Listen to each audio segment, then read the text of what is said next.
Welcome back to another technical deep dive here in the debug zone. Today we're tackling a big question and breaking it down with insights from other users. Hopefully this clears up some misconceptions and helps you get the answer you need. So buckle up, stay a little curious, and let's jump right in.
And that's a wrap.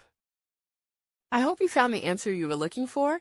If you did, take a second to hit that subscribe button. It really helps out. And let me know in the comments which solution worked best for you. See you next time in the debug zone.